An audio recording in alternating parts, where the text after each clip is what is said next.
Hey, what's going on, VIP family? Today is going to be a tutorial of how to change your spark plugs on a 2005 Lexus LS430. As long as 01 through 06, it's going to be pretty much the same concept. And I'm also show you how to change your oil. Stay tuned. Alright guys, so first things first, I'm going to go ahead and I'm going to disconnect the battery. The reason why I'm doing that is because on the passenger side, I believe there's two spark plugs that kind of get in the way. So with the battery not being there, it'll make it easier to access. And then after I remove the battery, I'm going to go ahead and remove the covers. There's going to be two 10mm bolts. So once you take those covers off, you'll be able to see pretty much the area that you'll be working with. Alright, so once you take the cover off, your next step is going to be removing your intake and also this box right here, because as you can see, there's two spark plugs that are going to be right here on this side. So I'm going to go ahead and remove pretty much all this little area right here so I can access those spark plugs, and then I'll show you guys what's next from there. Alright, so I got this unit out. Pretty much it's held on by a hose here and then a hose right here, and then you have a screw that you take off right here and a screw right here. This area right here connects to your intake box, and the other one goes to your throttle right there. So you'll take those off, set that aside, and now you have access to those two spark plugs that were hidden. And then with the battery being gone, I'll be able to get to all four of these spark plugs. So to take off the spark plugs, I believe it's going to be a 10 to take off each screw. And then also what I usually like to do, guys, is I'll unplug these clips right here. That way nothing gets in the way. Move those to the side, and that way I could go ahead and take off the spark plugs. Hey, so a quick tip, being that this is not my first time doing it, it's kind of a pain in the butt in some areas to get to. So I end up picking up this tool from Harbor Freight. Let me show you pretty much what it does. So you have your straight, and then it bends, and also you get a little bit of head bend. So pretty much it could bend like this, gets you in those tight to reach places. So I believe I picked this up for around, I want to say 14 bucks. Don't quote me on it, but I mean, it's a tool that will be used for those hard to reach places. So I'm gonna go ahead and use it for this tutorial and let you guys know how it does. Alright, so first spark plug and ignition coil is out. Pretty much what you want to see is just make sure that the ignition coil is not cracked or broken along this area right here, and just check the ring, make sure that's not cracked or broken. Everything looks good. Then your spark plug, it's been burning evenly, doesn't look too burnt out, looks good. These are also NGK spark plugs, by the way.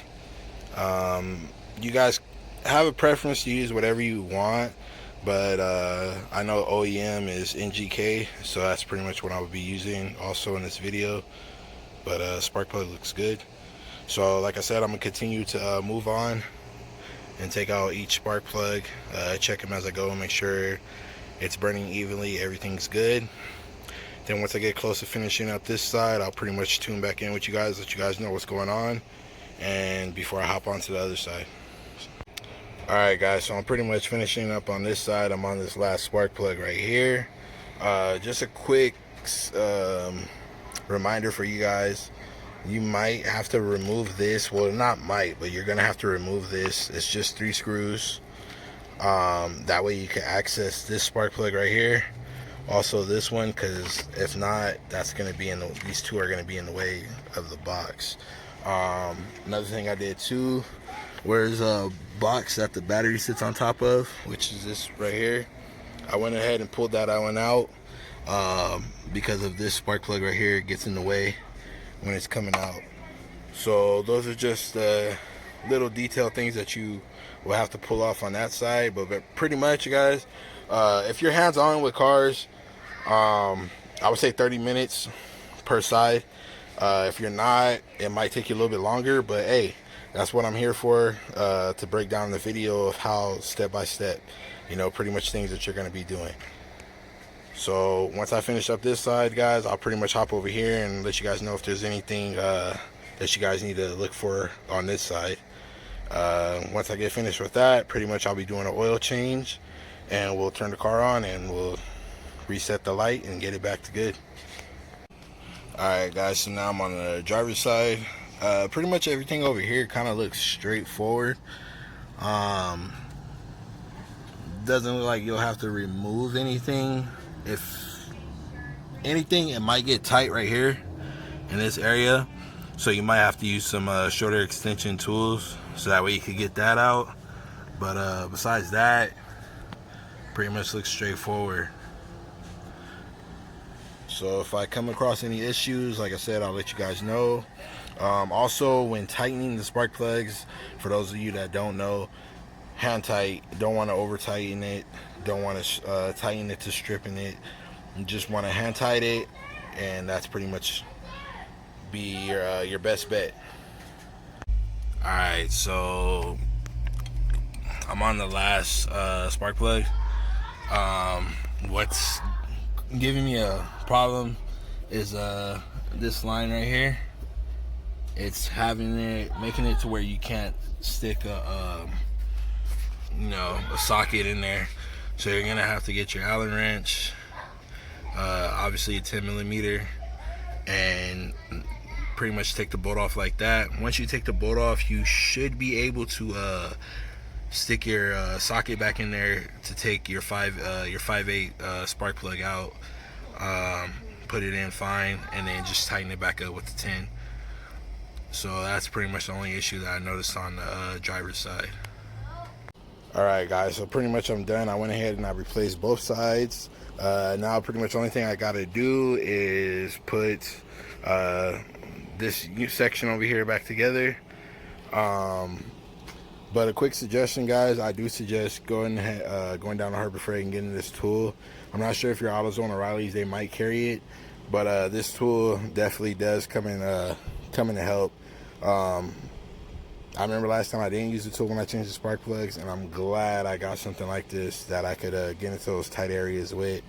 But like I said, in the back area over there, you will need a 10mm wrench, Allen wrench, just to access that screw. Besides that, it's pretty much straightforward. Like I said, I kind of gave you guys step by step of what to do, what to look out for.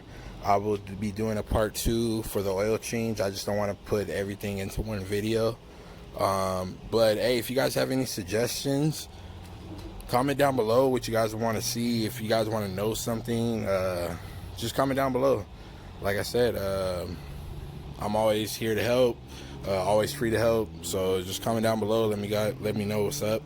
And if you guys don't, go ahead and follow my Instagram also at VIP LS_430. And you guys take care.